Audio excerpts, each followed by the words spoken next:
Yo, B, let's go. You may have seen the clip and maybe heard word of mouth, yet another podcast. Man, what could it be about? Is it truth or opinion? A couple of contradictions. We're here to challenge tradition and twist your vision. So we set on a mission to bring you rebel wisdom. Welcome back, everybody, to another episode of Rebel Wisdom. I'm Julian here with my co-host B, and today we're going to talk about some rent control. Yeah, just another, run-of-the-mill topic that we've been discussing lately just amongst ourselves, and we want to bring it to the platform and bring it to you guys and kind of just talk about it as we do. But B, in thinking about this topic, I had a question hit me that I had trouble just my internal belief on. And it's kind of applicable to this topic that I want to bring to you and just kind of talk about it, pick your brains and see where we land on it. The question is, do you think that housing is a human right? And before I say anything else, I'm gonna just leave it at that and see where you take it.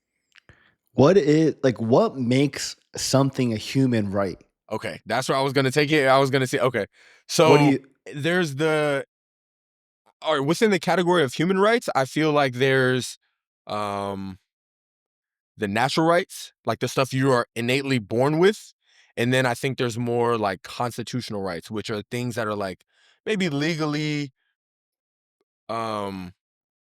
granted to you, right? So Okay. for the natural Okay. rights, like, traditionally we're born, life, liberty, pursuit of happiness are the things that no matter who you are, where you are, the inalienable rights, no matter where on the earth you're born, like you have the right to live, like pursue happiness, and life, liberty, I guess would be, Freedom. yeah, just to be free, to like have your own beliefs, right? But then I think some like constitutional rights are like the right to bear arms. Like you're not necessarily born with that, but that is something granted, at least, in America where we are. Um, freedom of speech, freedom of assembly, freedom of like to believe in what you believe in. Although I think that would fall under maybe liberty, like freedom to believe in what you Mhm. believe in. That I think you're born with. I But you think know what it's I'm probably saying? within the There's two liberty kind of, section, you have that constitutional right, I guess, from what you're saying. yes. But I do think there's a difference between like there are natural rights, which are like separate, which are most prevalently like life, liberty, and pursuit of happiness. And then there are other rights outside of the natural rights. So I'm just thinking like, how do we differentiate the two? Yeah, But they're man. Yeah, I do have. I do have an answer on your initial question. Right? Like, do I think okay. housing is a human Housing. right? But then it's good that you pointed out because I don't think like it just one of those things that like I concluded my answer, Mhm. however long I came up with it, a year or two, 5 years ago, whatever. Mhm. And then you introduce stuff like, oh yeah, but there's other types of rights. And I totally agree with you. And now it's like, oh, my argument might sound much weaker. Mm. Um, That's the beauty of these conversations, man. okay, because that's okay. Like you thought about it like that, right? Mm-hmm. But I thought of it as like housing is part of the ah, he's your guy. What's his name? Hierarchy of needs. Oh, Maslow's hierarchy of needs. Maslow, yeah, Yeah, yeah, Maslow. yeah. Maslow's hierarchy of needs.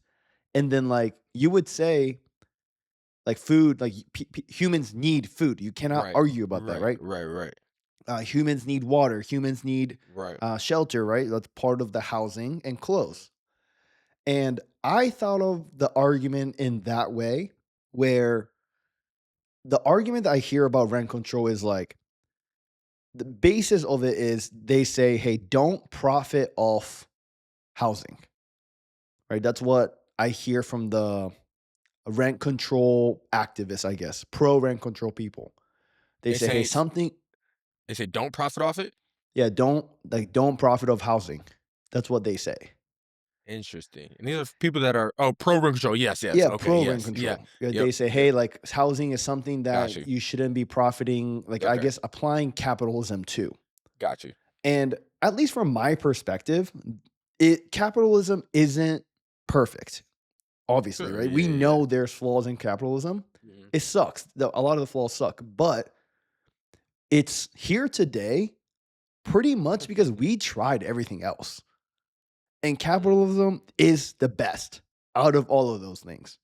So, with that being said, I believe capitalism makes anything that it touches, I'm not saying perfect, it makes it better because all technology, like not, I don't want to say all, majority of technological advancements happen because of people want, I don't want to say just money, but like fame, power, control. Maybe they want to do good, but then like in order to expand, like making money has to be part of the process. You Yeah. you, I, you I can can't I like can I can get behind that. Yep. right. Yep. But people make very naive comments about like, oh, like all these billionaires, blah blah blah blah. Like they changed the world. Yes. I mean. So that's a whole different topic. But Yeah. back to what I'm saying, like I think capitalism is good for everything that Mm. capitalism applies to. And in this situation, housing, I do think capitalism is better than other ways of where politically housing could be influenced, right? Right. And with that being said, going back to the Maslow's hierarchy of needs, Mhm. in my head is like if you say housing cannot you shouldn't profit off housing, right? Then how come we can't say you shouldn't profit off food? And when you What say you shouldn't profit off, like, right? Like, are they saying like just companies, real you, estate? Yeah, the landlords, government. Oh, anybody. Like, nobody should yeah, profit off housing. Okay. Okay. that's what they say. Well, yeah. Um, but then if you shouldn't profit off of real estate in general, like not Mhm. real estate, but living spaces in general, Mhm. what makes you say that you shouldn't profit off food? Food is a much higher need than housing, to me personally, Yes. Yes. right? Yes. So going a step further, clothing is one of the human needs. Why should people profit off clothes? How come all grocery stores, all restaurants, that should be a nonprofit? Mm. And you can like you automatically you know that's not a probably not a good thing, right? Yeah. Like for maximum growth, growth also brings down or introduces competition, Yeah. and then Oh, yeah. competition lowers like the prices of goods usually, most of the majority of the time. So Yep. that's why like ultimately the consumer wins. But then imagine, right? Like if we have like a nonprofit where people like it, the design of the company operation is not there to make profits, it's just to sustain.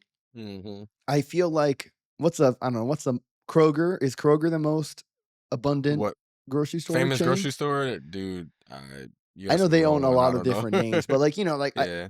I think people get that. Walmart. They have a Right. grocery Yep. section in Yep. Walmart, right? My go-to. So the if they weren't for profit, I don't think there would be as many. As many WalMarts? Yeah, as many Walmarts, No. grocery store. No. I don't think so. Wait, why? No, I'm saying I agree. I don't think there would be as many Oh, okay, okay, as okay, if, okay. and You even do understand, within like, that, yeah, I think there would be less variety. I'm picturing I don't know if dystopian is the right word, but like a much sadder existence where it's like, nowadays if I want a sandwich, there's Jimmy John's, there's Subway, there's Jersey Mike's, but like if it wasn't for profit, there'd be like sandwich store. One type of sandwich for everybody. Like you said, there's no creativity, there's no variability. It's just you want a sandwich, here's this one type of sandwich. You want a yep. grocery store, here's one grocery store, there's one brand of everything. There's one brand of bread, beans. There's no variety.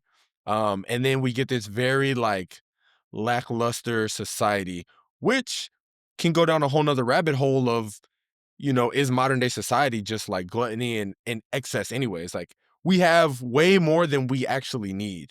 Mhm. So maybe, Not in you know, housing though. correct. Great full circle point. Yes. But okay, so Yes.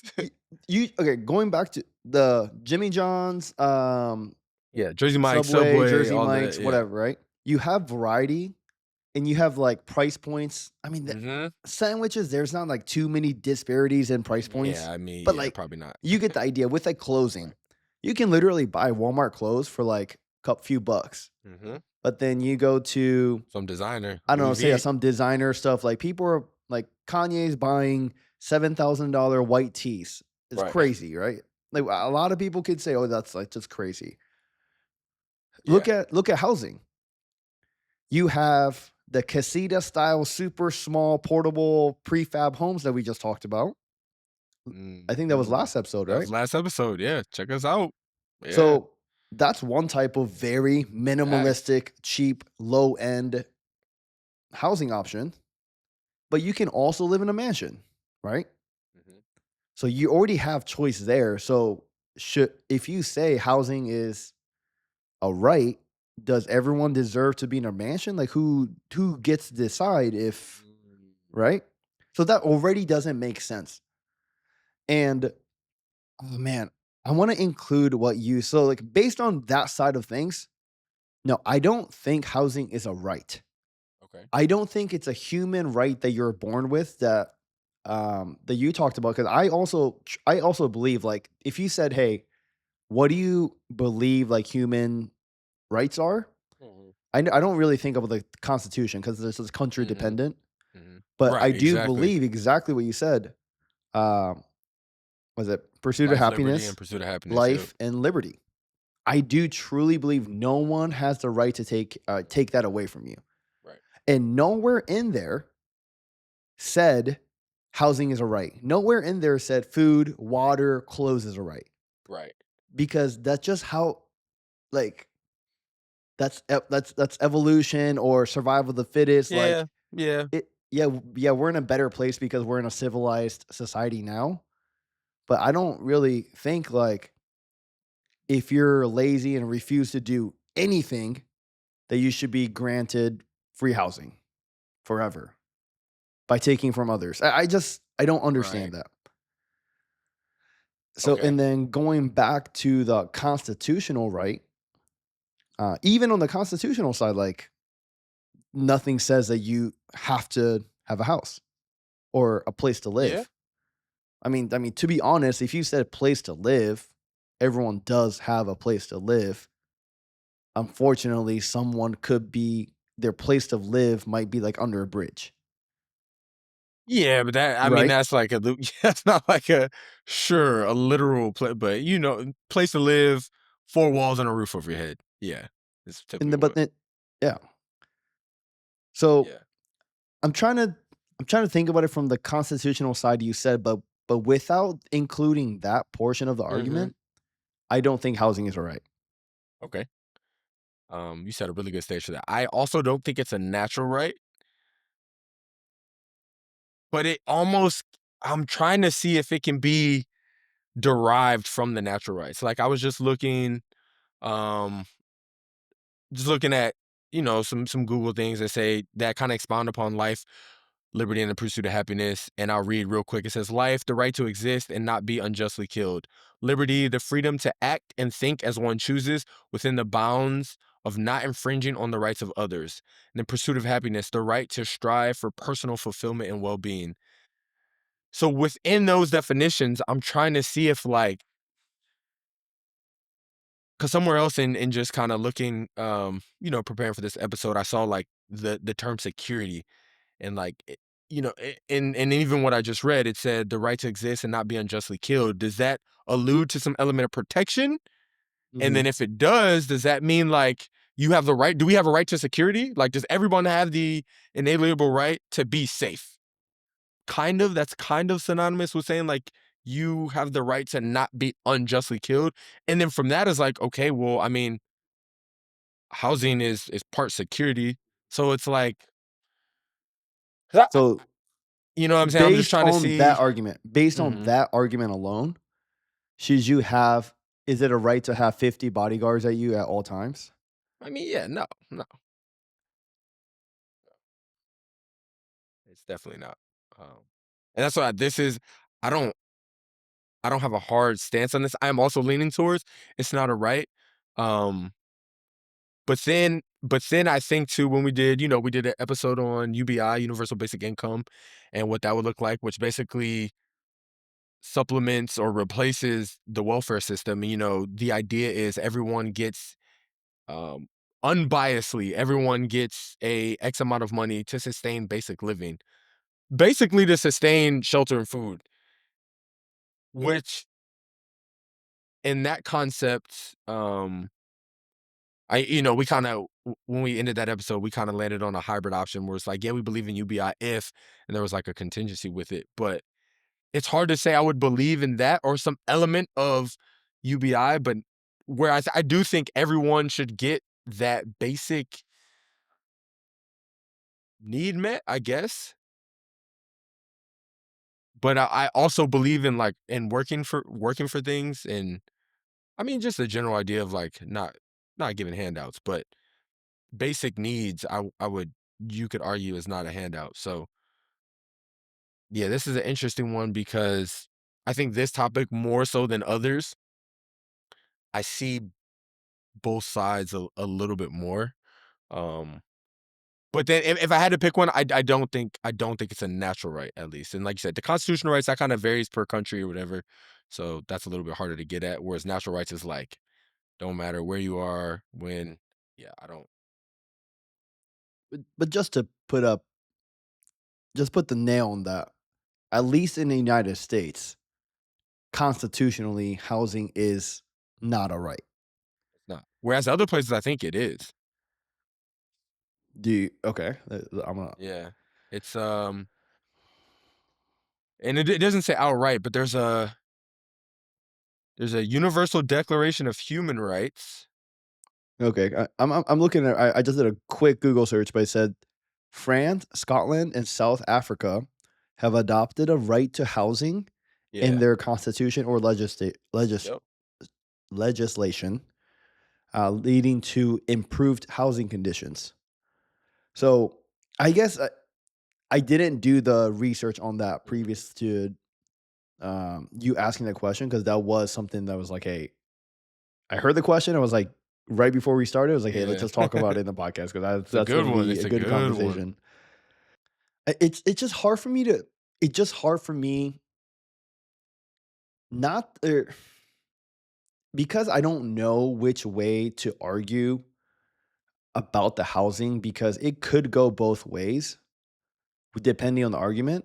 And I believe one way, someone else could Mhm. believe another way. But for me, it's just easier because there's not like a right path to go down. It's easier for me to just compare it to other needs. Because Yes. if you say Mhm. housing is a need, Mhm. I feel like you would have to make the exact same argument for food, Okay. right? Yes. And then now it's like food is like much more of a easy to understand business model.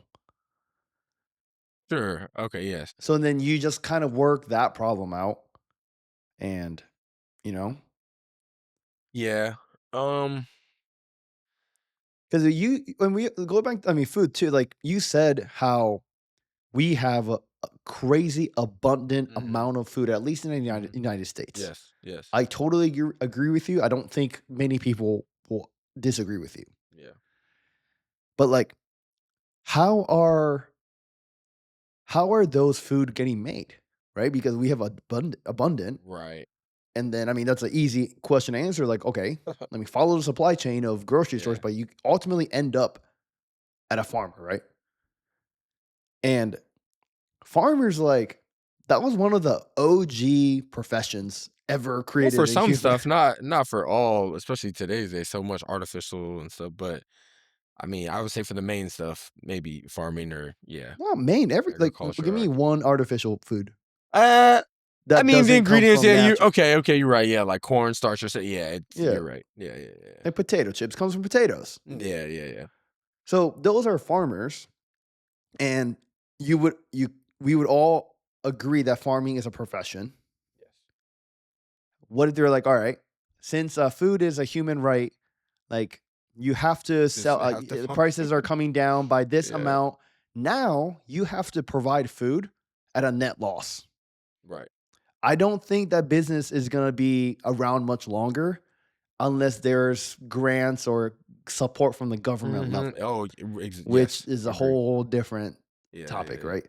So with that, just with that simple example, you can literally just pretty much apply that to the housing side as well, with different variables, different plug in this here and Yeah, plug in that yeah. there. But yeah, I just And it's I also yeah, it's also a different problem set because it's in excess. I mean, I guess the reason why still goes back to money, but like I introduced earlier and you made a good point, like food is in excess, but housing isn't. And I am trying to like I think New York, like if somebody requested request housing, they have to give, and I don't know if this is differs per state, they have to give affordable housing. I'm talking about like shelters, not like a house, but like a literal room or, at a men's shelter or a homeless shelter. But mm, I think maybe by state law, they have to be provided shelter for X amount of days, implying that it's a right. Like if someone needs shelter and they come up to you, they're like no discriminating factors, like, okay, you're granted shelter for X amount of days. I still don't know the details of it. So I feel like in some way, but it goes back to again, these can be written in the Constitution or written for a certain country. Um, but are you born with that right? It's weird. I don't think you're born with that right, but like I think you should be, I guess, afforded that right. okay. Um, I'm just I'm just curious, right?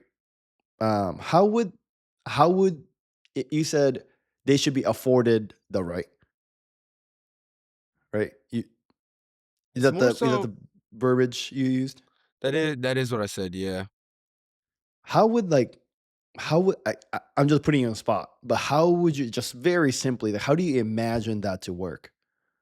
Because I mean, there are some like I said, yeah. there's a few countries that have implemented this. I don't know how they do it, but like how would we do it if housing was a right? And honestly, and this is going to be a great transition. I don't think we can adequately do it until there's simply more space available for it. Now, Mm, even if there was, I don't think like law or anything would change. But if it were susceptible to change, I think the root of it would be making more space available. And like you said, it doesn't have to be the mansions or anything crazy. It just needs to be livable space, which we just did the episode on um like the Boxwell company with smaller transportable living spaces, which could attack this problem. But I think that's the root of it.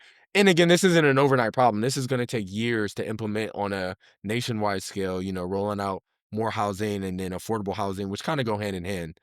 But I think that's the start, which perfectly transitions into the heart of our topic, which is the rent control. what you I think like you just light bulb popped up when you said that.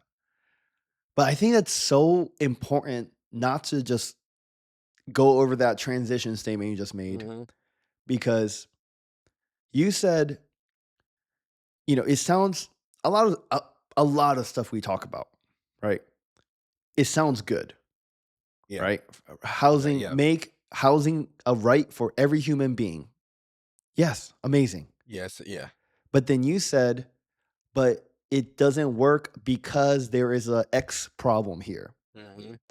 Right. And I think that's a lot of the stances or the conversation we have on the show. It's like, yes, in a utopia level Right. optimized society that we are not nowhere We're close to not in. being, maybe like that's a different conversation. Like in at that point, should rent control maybe there could be a much more of a valid argument. Right. Not to say that there isn't valid arguments here. I think it's even an argument More because valid. theoretically, I think it could be possible. Hmm. Great. But Yeah. with saying that, like a lot of the topic, we have to say, like, you got to look at real life.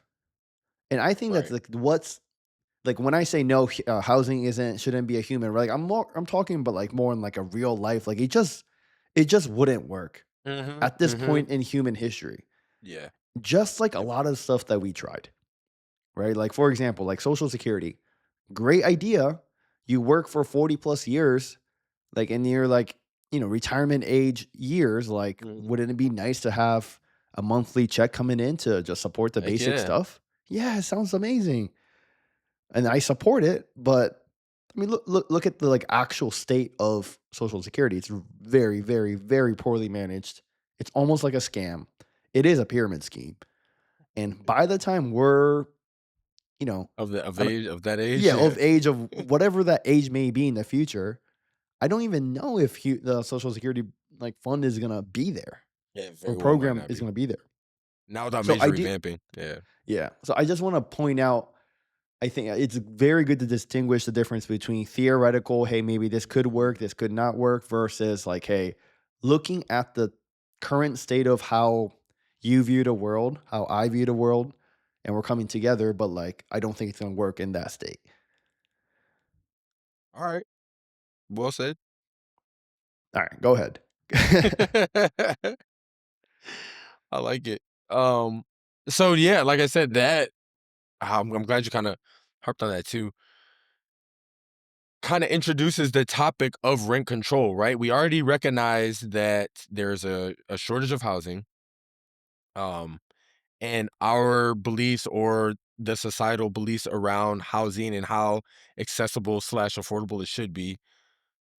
So here's this concept of rent control, which is, tries to put more people under a roof, essentially, tries to make it more affordable, um, to get more families or more people housed. And I think, rent control in a nutshell is putting a cap on what the landlord or property owner can rent out for, right? Would you agree on that? Like, it just puts a cap on your rent. So they're not jacking up the prices astronomically and pretty much pricing people out.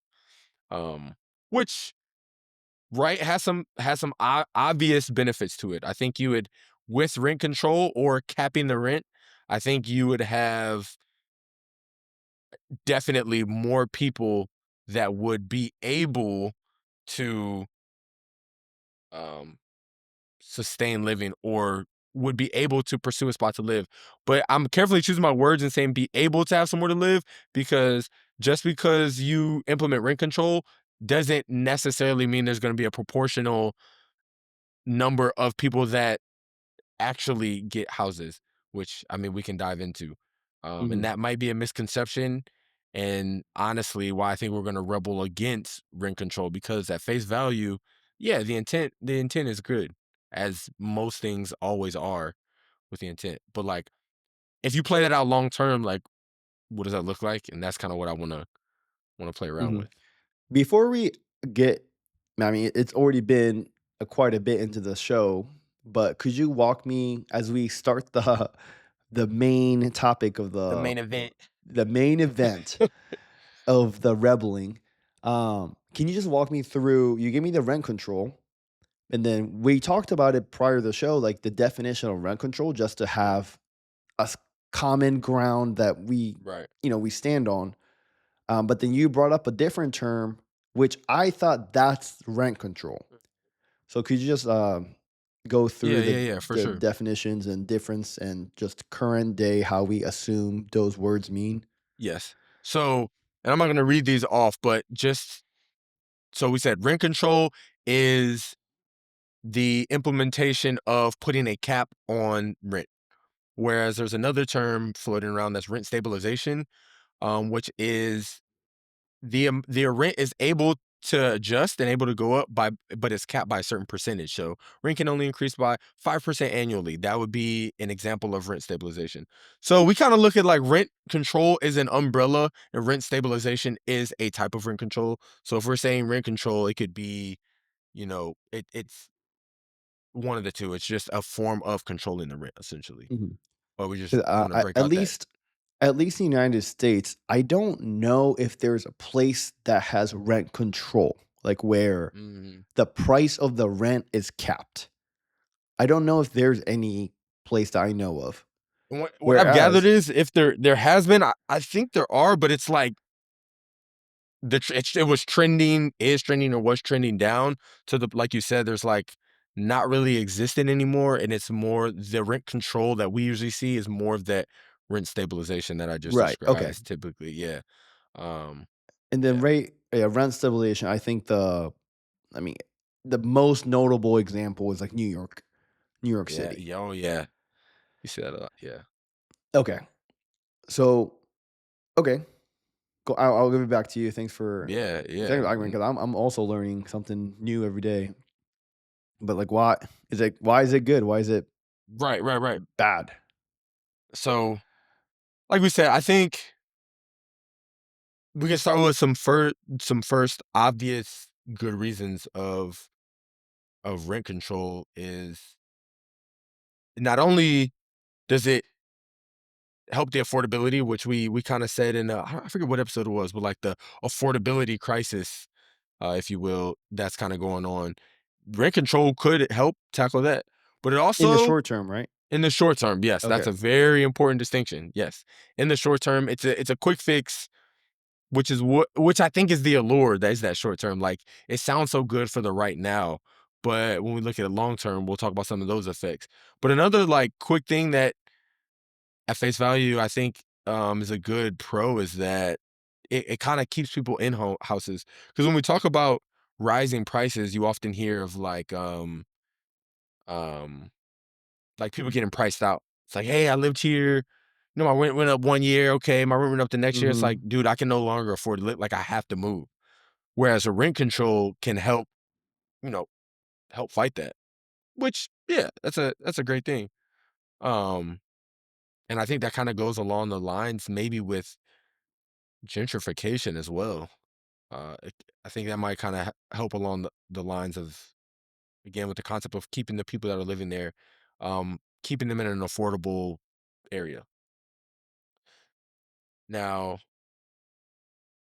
well, before I take it there, do you have any points on why rent control? I don't know, maybe you personally like it or why it might be good. I think they all center around affordability and maximizing where people can live, again, in the short term, or keeping people that currently live there. Yeah, I mean, I have thoughts on it. I don't. It's nothing good. Yeah. Uh, It's kinda why I wanted to start with the pros. yeah, because like we talked about it previous multiple times. Like my belief in economics Mhm. is not 100% laissez-faire, but that belief that I don't think government needs to touch Yeah. the free flowing Mhm. um, flow of money that you don't need to touch. Yeah. Like I feel like there are some stuff that needs to have like there needs to be government Oh, for sure. control. That's why I say I'm not 100% laissez-faire.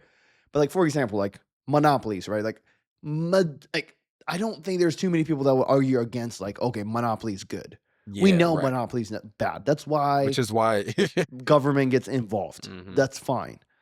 But I looking at the execution and the byproducts of not just the results of the causes and effects of rent control, like what I have seen is nothing good. And I don't know. The thing that I don't know is is rent control inherently that's a loose term too because like inherently rent control is it's just a thing. It's not good or bad. But the implementation of rent control is that good or bad? I don't know because there's an ambiguous, there's a variable here because rent control could be good. Yeah. Let's say in another universe, if it's executed perfectly by the enforcer. And my belief in a lot of the stuff that government does, it's not good. It's Yeah. not isn't like good versus evil, but like, Right, right, right. is it efficient? Is it well managed versus is it not? Versus the other. It's another And good distinction, yeah. with housing laws and stuff like that, I think there's good intents, but it just not executed properly.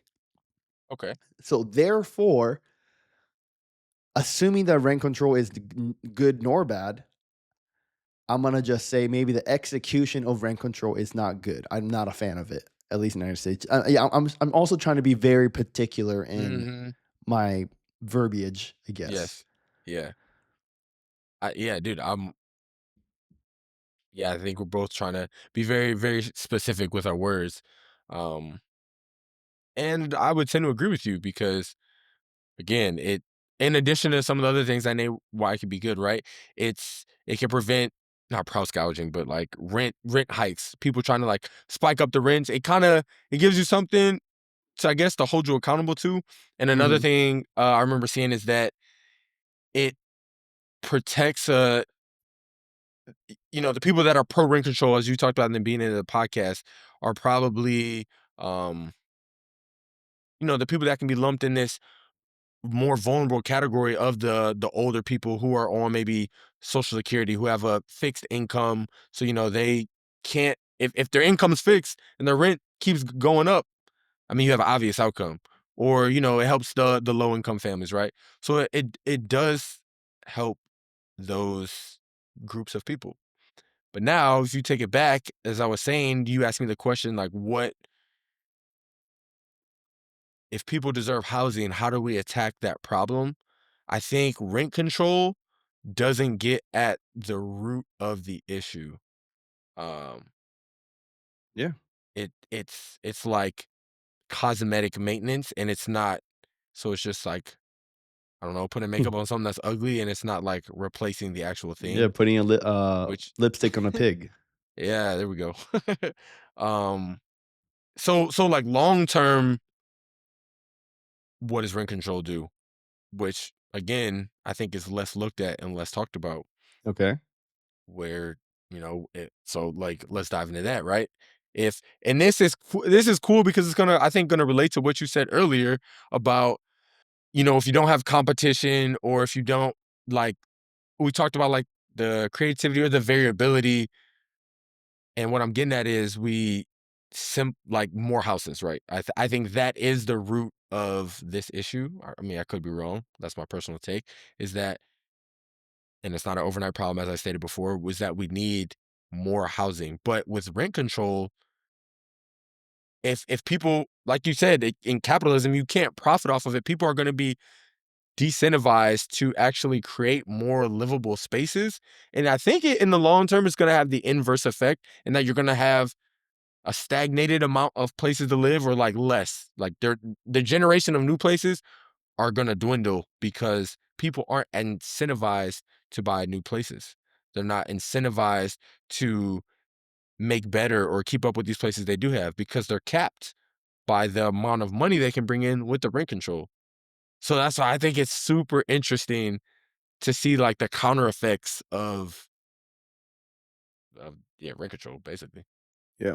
Now, I want to highlight a whole bunch more because I mean that I know like nationally there's a hate on I guess landlords as an umbrella term, right? Oh Like yeah, everyone yeah. hates For their landlord. And you know, personally I haven't had too many landlords in my life, but ones I had no issues with. I think I've had one, and that's currently. Why is it bad? What makes a bad landlord? I think it's I think it's there's like a stereotype of like landlords are out to get you. I don't, and again, I've only had one, which is less, I think, than people my age have had, and that's just due to me living overseas and like my personal experience. But the narrative is almost like, are they just driving the prices up? Like, is everybody out to? I don't know. I mean, we're both like landlords, Yeah, and but what makes your current landlord bad in your eyes? she's not. I don't. Yeah, I don't have any issues. Oh, you don't have any issues. No, no, Oh, I no. thought you I said don't. you do have. No, Oh, you no, just didn't. Oh, I okay. don't. No, I that's all. I don't know. Like, I feel like the narrative is that they're out to get you, and the only thing I can logically draw from that is like everybody's landlord everywhere is trying to astronomically drive up their prices But then, like, to fatten their own pockets. I don't. I feel like that's not the thing is, like, it's supply and demand with anything it's economics related. right. It should If right. you if someone's renting my place for $2,000 a month, let's just say, and I say, "Hey, your lease is up. I would love for you to stay here, but starting on this next lease, it's going to be $10,000 a month. It's not getting rented. Yeah, That's period. right. Right? Yeah, nobody's gonna do that. Because like you said, competition, there's lower prices available for So it's not that. option. I mean, I'm sure landlords want to make more money. Majority of them. I'm sure there are some that was like, oh, I want to help. I'm sure there is. But it's like a natural thing. Who doesn't want to make more money? Yeah. Right? So that's one thing. But it's not about just money though. I mean, it comes down to money, but it's not all about the desire of money. Because so let's say your places. I'm gonna even take a step back. To rent something, it's not just a one-way thing. It's like, oh shoot, like the greedy landlord's just taking my money. Like, no, renting a place is a form of exchange. Yeah. You give me money, I give you a place that you're Lodging. satisfied to live in, or at least you agreed that you're gonna live there. So it's not just like people also say, oh, I'm just wasting so much money on rent. Not really. You have a place to live. You're not really wasting money. Like I'm just being real, right? Because people don't look at it like that. Yeah. So with that being said, so you're living there, and the part of the agreement was like, hey, you're gonna give me a livable space. Okay. So something breaks, right? If it's just a normal wear and tear, at least without getting into the nitty gritty, landlord is Landlord's supposed gonna to cover cover it. Yep. Okay, and let's say, I mean, let's just play at the scenario. They cover it, right? That's the form of exchange, and that's like, okay, like stuff happens. People know stuff happens. You can't just live in a property that just never breaks. It's Yeah. impossible. And okay, so let's say that's the traditional how renting and landlording and stuff like that works, right? Pretty easy. I don't think it's like a rocket science type of stuff. But let's say rent control, the place that you're in the scenario, like rent control is enforced, and you can only raise your rent by 3%. Let's just say the number doesn't really matter, but let's say it's 3%. And as a landlord, because this property has been rate locked or rent controlled for the last 50 years, let's just say, and let's say the market rent is $3,000 in this area, but this magical lease that's rent controlled, it got passed down for 50 years, and you're only collecting $1,000 a month. Let's just say, right? Yeah. If stuff breaks, like before whether you can or not, I'm less incentivized to fix that issue. Yeah. Yes. Yeah. Right? Like I don't think we need to For go sure. too much into that. Yeah. But let's look at real world examples. During 2020, right? Real estate prices go up because supply and demand. When real estate prices go up, taxes and insurance also goes up. Yeah. And then so we pretty much saw like right from 2020 to 2021, 2022, the hot years of real estate, like a lot of properties like doubled in value. It's crazy. You look at these charts. Let's say the place was rent controlled. Let's say, so while your rent stayed plus 3%, your property taxes and your insurance goes up by 50%. You can't keep up. Yeah. At that point, if there's a break even, like this is a worst case scenario, right? Like for the real estate investor, and a lot of people are like, oh, like who cares about the real estate investor? But like real estate investors are important, right? Like stay with me, right? They're people too. Yeah, no, they're people too, but like I don't think people realize if there isn't real estate investors, you would have very, very, very few options on where you're going to live. So majority of the people in the city or any sort of metro is probably by the numbers living in apartments, right? Yeah. Yeah. Like apartment owners are real estate investors. So, I mean, just think about that world. That's scary. If you only had previous owned homes as land. Like the rents will be through the roof. It'd be crazy. Um, so with prices going up, if you cannot like at the same time raise the rent, the landlord is more likely to not fix your problems. So you're gonna have a worse experience. And worst case possible, like they're gonna have to sell. Yeah. And then if that happens, I guess it doesn't really matter for the The renter, but like renter, it's yeah. not a it's not a positive thing for thing to be sold. Like prices goes down. Like so that's on the landlord side, right? And even if on I guess the rent control would prevent it, but the natural state of hey, if stuff goes up, like your rent should go up, and that should be it. Yeah, follows like And the market trend. Yeah. yeah, but let's say like for example, a tenant gets evicted for whatever reason, or Mhm. they don't even have to be evicted. They just want to leave. They want to move across town to some other place, right? Because rent controlled leases or properties are so they have value to them, right? Because you're locking in a rent such below market rent. For sure, It's yeah. it's like profitable, not profitable, like valuable to you're getting a To the good rent. deal as the renter. Yeah, yes. So let's say if you had to move today, you had to pay rent on $5,000. Let's just say, but you own because it's rent locked or rate cap. What is it? What are you talking about? Rent Rent control. controlled. Rent control. You're only pay 1,000, right? Are you more likely to move or less likely to move? I'm not moving. Yeah, you're If I not only have to moving be I'm ever, not right, moving. Yeah, dude? that's why it That encourages lease is longevity. getting passed That on to yeah, my great for great grandchildren, right? facts. So, Yeah. with that being said, like because there's no natural movement of these renters, when Mm, you move, when people have to inherently move, it's going to be much harder to find a place. And because all these, so that puts, think yes. about it on the demand It's supply side. Supply is yeah. going down because people are less incentivized to move, Yes, yes. right? So if supply goes down and demand goes up, what happens to rents? It goes Yeah. up. It's gonna go up. That's why places like New York City, I mean, there's a whole bunch of issues contributing to how high the rent is, but it's part of it.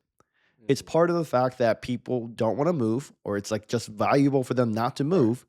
So when the new people come in, the rents are just so much higher because there are just no like less options across Right. the entire city. And so that's like even I feel like that's not short term, that's like medium term effects. And think about it Yeah. from a long term place too. Like I'm gonna circle back to what you said.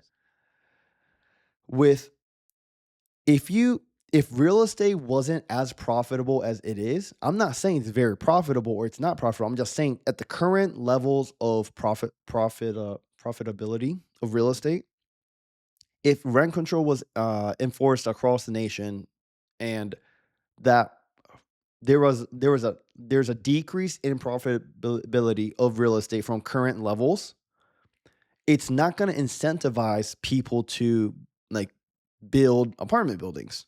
Correct. Like housing, you could argue because like housing, you don't necessarily have to rent it. Just like the owner, it could just pass on from owner occupant to owner occupant. But like apartment, you're not gonna buy an apartment just to live in one unit Yeah. out of 100, right? It just does Right. that doesn't happen. So if people are less incentivized to build because their value of the property goes up as rent goes up in that apartment building. Yeah. So if they're not building, like it's kind of making the original problem worse. And the original problem you said multiple times is the supply side on housing. There's not enough properties to live in or available to live in, Yeah. and they're not building at a rate that's sustainable to house future people. Right. And I mean, and that Yeah. I'm telling you, like that doesn't get solved by rent control. Right. It Because that doesn't. just attacks I agree, the affordability piece. And to summarize what you said, I feel like it's a double negative on the supply demand problem, because not only are you stifling supply, so supply is going down with there's being less turnover, and then like people aren't moving out of houses, but more people like need houses. If like demand's going up, that's literally the perfect storm. Like less supply and more demand. Yeah, that makes for a long-term bad, which is why uh I think the rent control piece could be not as sunshine and rainbows as it looks. Yeah, I feel like it's just helping those people that got in early, Yeah, but then at the sacrifice of everyone else. right.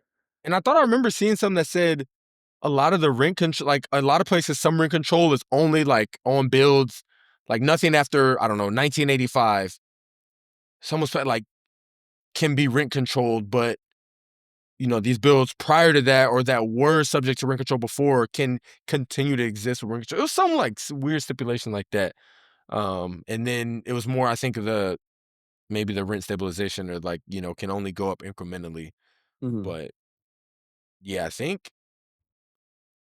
I don't know. I guess I just say that to say, I think in a lot of places, these rent controls can only affect a certain grouping of houses, but nonetheless, that still doesn't diminish our overall point, which is, hey, look at the long-term effect of these rent controls and how it could actually not attack the problem of trying to get people more houses. It just makes them, I don't want to say appear more affordable in the near term, or even if it does, sure, it makes it more affordable in the near term, but at the consequence of maybe making the overall problem worse. Yeah, I really like those examples you laid out. Are those are Yeah, those are really good. Look at and even the supply chains of rentals, right? If there's no money in it, then just think about it logically. People that build up like like the house builders, I hope they make a profit, right? Because they're gambling, not gambling, but taking a risk on buying the land and like Hmm. doing some calculations to manage a team. Like they're running a company, company, Hmm. which means like they're providing food for the workers and stuff like that. Yeah. All of a sudden, they're like, all right, like there's money, less money in real estate, so you're just not gonna. Well, let's say there's just less money in real estate, right? This is what we're seeing in the United States today. Is there's such a lack of new builds for what we would traditionally call a starter home. The traditional starter Yeah. home is like maybe like I don't know, like an 800 square foot, 2 bed, 1 bath. They exist on the market, but when you see new builds today, like the natural or just a trend that we're going through in the United States is they're becoming bigger and bigger, square Yeah. footage and Yeah. bedroom count. More expensive. Yeah. So with more bedrooms and more square footage, each house gets built is more expensive, Right. right? Just naturally. And on top of that, the more expensive something is, the more like you can charge a premium on it, because the Hmm. type of people that will live in those properties can afford to pay those premiums. Yeah. Does that right? So we have a very bad, I think like a build. I don't know what the right term is, but like a builder, real estate builder economy where rates are high, that decreases profitability for the builders, which they have to like pretty much say, okay, like because our margins are getting thinner and thinner and thinner, we have to do luxury projects because luxury projects has the margin and built in enough to sustain Sustain their them. business. So It's a good now point. what like one of the big issues I see is one once you buy a house, it's much easier to go buy that next house because I get that's not the issue. I was just that's the I'm leading up to it. Um, because your you whatever down payment you put in, let's just say 20%, right? Your house is still growing Yeah. at the value based on the housing price, not the amount of down payment. For example, if I put 100K on a house, your appreciation on the house isn't based on that 100K. Let's Based say on if the it's value of the appreciates by house. 5%, Yeah. 5% is not based on 100. 5% is based on the house value, which is Right. 500 in this example. While, and it makes it easier because as house prices appreciate, um, to get into the next bigger house, you only have to pay 20%, the down payment. You can pay more, you can pay less, but that's the standard that we use in real estate, right? So that's why as your house appreciates at that higher percentage or higher value, but then your down payment is only increasing by 20% of whatever the value. So therefore, when it's time for you to upgrade your house, you have more money to put down to the house. So Yeah. it's right. Whereas the issue that I see is for first time home buyers. There's so many programs that help out first time home buyers. Like we took advantage of the VA loan for, Mhm. I served prior in the United States Navy and then Julian's still in, but we have access to the VA loan. If you're not in the military, like that's fine. Like you have the FHA loan, 3.5% down, right? It's off. You don't have to be a first time home buyer to use it, but it's often marketed as a first time home buyer, a low down payment option. And if you don't want to go with FHA because there's additional rules and whatnot, you also have the 5% conventional, which is typically the loan down payment, like first time home buyers, because they don't have as much money as previous homeowners. Right. But it's getting harder and harder and harder because the less money you put down, even though maybe it might be easier to get into the house, Yeah. the housing payment is just so much more. And people are getting screwed, dude. Like I'm on the I don't even think I'm in the first time home buyer Reddit page, but like I look at it enough, Mhm. like it pops up on my like, hey, recommended Yeah. subreddit pages, right? But then a lot of the discussion is being house poor. And this is kind of straying away from the rent, Being obviously, house but poor. I think I know what you're getting at, but define that term. house poor is your monthly, like you're Yeah. poor in terms of your how you balance your monthly budget because your mortgage is so high. Yeah. Okay. And that Yeah. Like your house is in eating up turn most of your could be check. translated into like replace mortgage with rent, right? Mhm. And everything we talked about, like we were talking about how like rent's getting increased Yeah. as much further than it needs to be because of these reasons. But then we're kind of straight up. I'm sorry. I took the conversation a little bit to the housing side, or not housing, the ownership of housing side. But yeah, you're house poor because you bring in, I don't know, $8,000 a month between you and your spouse. But then, and because if you're bringing 8,000, you're making good money. You're making six figures pre like well into six figures pre tax. Um, and they say, okay, like I'm making 250,000, like I'm a big baller, like I'm gonna buy this nice brand new big house, and the mortgage is like $5,000. Yeah. Let's just say Yeah. Yeah. you still have $3,000 of buffer, but like But you you're need good. groceries It's gonna and be all. that's tough. That'll be stressful. Mhm.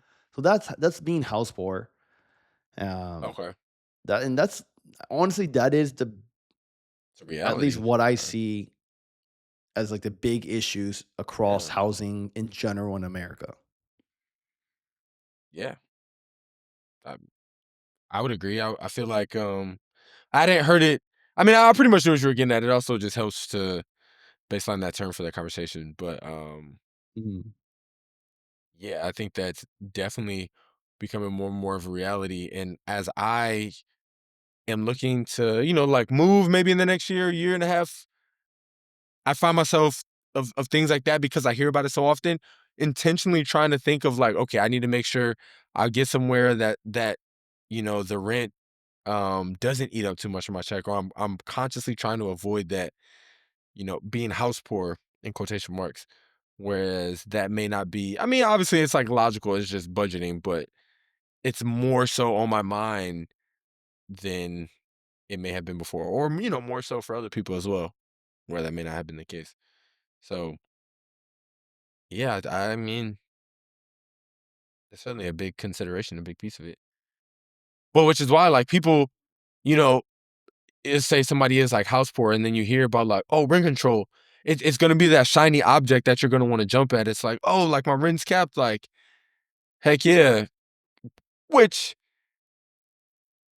it's never easy to be the person that, you're one camp of person.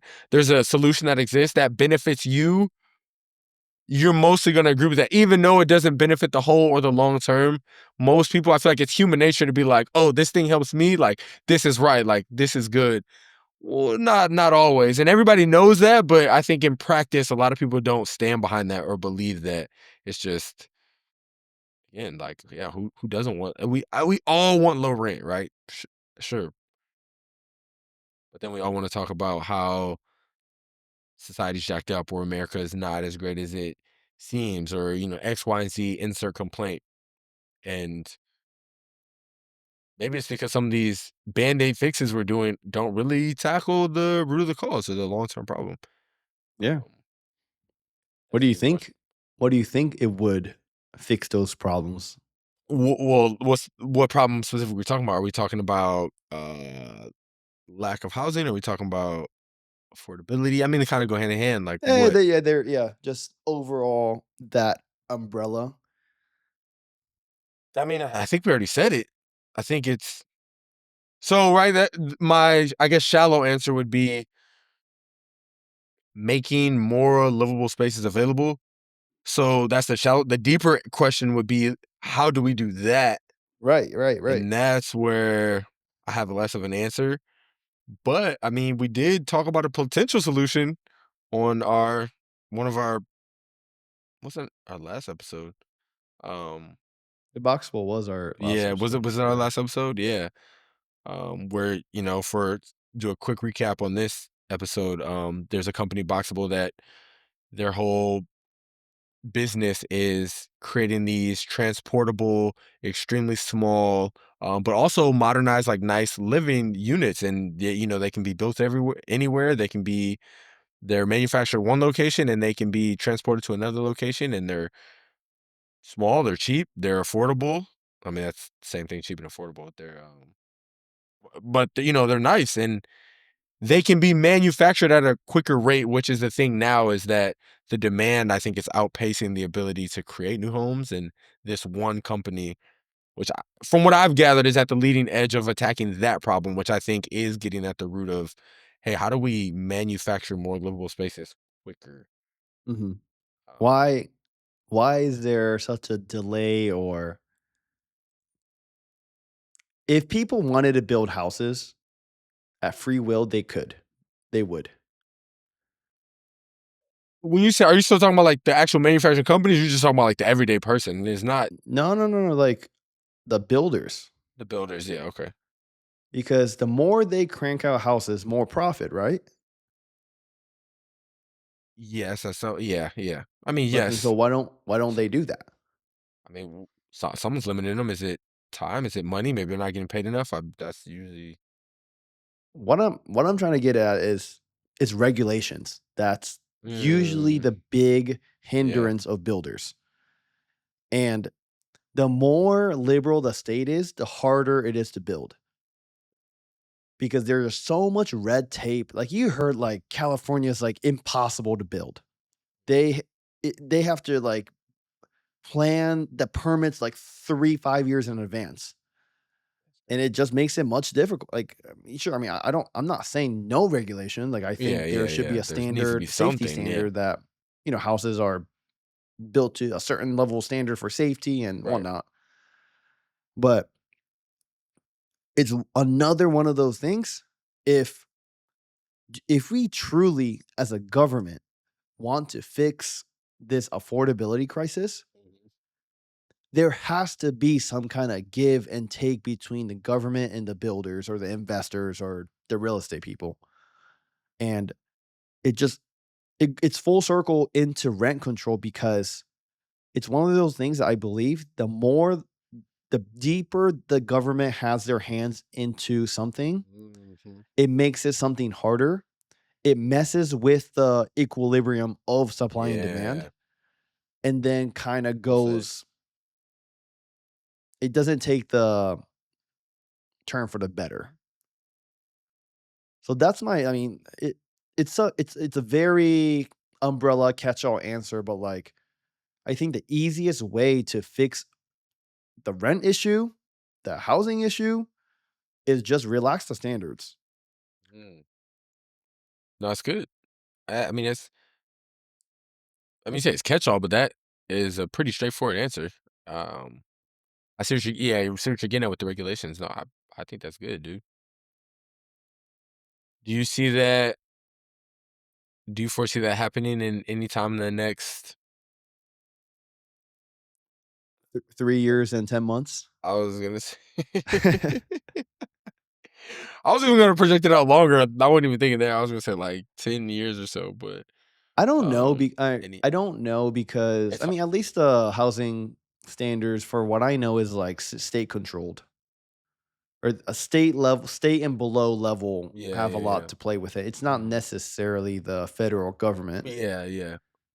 Which is why, yeah, I Um, wasn't even trying to isolate like our current president or whatever. I was just okay. in general trends. Like, do you just do you think it's gonna happen? I don't I don't know, but Yeah, based I mean, that's very a ambiguous question. very weak answer just to say I don't know, but I think they're I think as a government, they could make moves. And not even just the government, but, like, one of the example like, just hear me out, okay? One of the examples is Trump wants to drill more and make oil prices come down, Mhm. right? That lowers oh, I mean, oil goes into everything. Yeah, So it's gonna naturally bring a lot of pretty much all the prices down. Tariff, that's a whole different topic yeah. because but at least one of their main topics of Trump and Vance is, they want to make housing affordable or more affordable. And I don't know if that's going to happen, but if the economy takes a turn for the worst, and the Federal Reserve has to reduce the federal funds rate, and the lower it goes, it's going to incentivize more bank lending and just like flow of money, Mm, which a lot of the real estate investors and builders rely on. I think that could really help. But it's always, mm, if you look at a chart of how many houses are getting built depending on the years, like you always see the ebbs and flows. And it kind of like there's obviously a lag effect, but it kind of has a lot to do with those Fed's funds rates because not mm. like no like I mean I'm sure there are, but I would say more than 80% of the real estate builders or the real estate funds to build these big apartments, like they do it with investor capital or they Yeah, borrow yeah, money. yeah. So if that's the case, like at least at the government level, I mean, I get it. People are gonna be nitpicky and say, "Oh, Fed's not part of the government," but like in in hand, they can work together to not necessarily lower the housing price, but to make it more profitable for builders. And And again, it incentivize them. comes down to capitalism. It comes down to profitability of those builders to actually take on these projects. And Right. another like strategy I've heard, which I was like, okay, that's like a pretty simple and interesting idea, is like let's say we draw a line on affordability, not affordability, what I'm as a starter home, whatever that What, whatever that line is. If we like a say cap or just like not a cap, a line, say below this line is a starter home, above this line is not a got you. starter home. Got So you. Okay. if it's a 2 bedroom, 1 bath, below, I don't know, 30% below medium home prices in the area, less than 1,000 square foot, blah, blah, blah, blah, blah. If it's a Yeah, three, it's a starter two, home. blah, blah, whatever. These are starter homes. Like Okay. you put a line in that. And they say, hey, if you build these as a builder, we can say like your profits are tax free. Oh, dude, I love that. I've never heard that. Yeah, like, Something like that. Like yeah, that's an easy way for a right. local government or a federal government to just step back and say, "Hey, we're not. You know for a damn fact the Well, they're not government's not stepping going to back. get in They're the implementing that. That's like something that is incentive. Like that's doing yeah. something. But after that, I mean, yeah, they can offer that and then step back and let the process take effect, I guess. But Yeah. yeah, bro. That's like I feel like that's like an easier way. Yeah, sure, like they're going to take less in taxes, but I think it tackles a bigger issue of like if people don't have a place to live or like people are just so like I guess like a house poor from rent or mortgage, like I don't think that's a success for a successful country or organization in general or society. Because I mean, dude, I've heard of I don't know how they get into these situations, but like I it was this one Reddit post that this guy posted like, "Hey, here's my blah blah blah blah. Here's my budget. Here's my rent. Like I feel so house poor. Blah blah blah." And then the one I run through the comments is like, "Oh, you're so lucky. I live in Seattle, and my rent is like 60% of my take home pay." I'm like, dude, like it just at that point, it's that you're just working to live. Yeah. You Should talk don't about work that. to live. No. You're just working to live. It's kind of sad. It is. But yeah, I don't know. Like, I'm sure there's so many other stuff that they could say. Yeah, They like can that. make building profitable. But those are Right, the right. top That I quick just things don't that. know. Yeah, Yeah, like I hadn't heard of that, but so many things I'm sure that exist like that, right? Um, yeah, and you brought up the regulations piece, which I completely overlooked. I think between that and sure the profitability between lessening regulations or I don't know, maybe manipulating those and yeah, essentially making it worthwhile to build, there's gotta be some strategic way. Somebody way smarter than me on this can yeah. come up with, you know what I mean? But But again, that at would get at the root of the heart of the issue, I think. but at least at our brain power level, just two random guys talking, like Yeah. we can see that more government control, i.e., in this example, is rent control, doesn't solve the intent of what the rent control was supposed to be. Rent control equals a more affordable rent for everyone. Doesn't happen. Yeah. So yeah, I mean that's my take on it. Yeah. I stand behind you on that, man. Yeah. I double down. Um, and that's good. I'm good. I feel good. You got anything Don't else? get me wrong though. Like if you have that super juicy lease that you get to pass down from your family member to family member forever, like take advantage of that because who wouldn't, right? Right. It's yeah, Yeah, yeah, who it's wouldn't? logical. If But you're in the position, yeah, it's not for the individual to consider. As long as the individual does what's best for them, that's fine. Like the government at that point needs to figure out what's best for everybody. Not equally, but you know, is it equitably? in this case, look this up and sometimes and I don't think I'll ever get It's I don't think I'll ever get it straight. I don't yeah, fair, ec- equitable, equal. I don't know. I know what you're trying to say though. um yeah, I don't know. Okay. So rent control, not as good as we might think. Uh I think it's a great take and as always, I enjoy the conversation. I don't know about you or the listeners, but I think it's good stuff. So that's our take on rent control. Hopefully you can join us next week. If you have any other ideas on like different takes about this topic, like, hey, what could actually get at the heart of this issue or any of the issues to talk about, hit us up in the comments. Let us know. We'd love to hear it. I say for Rebel Wisdom this week. Catch you next week.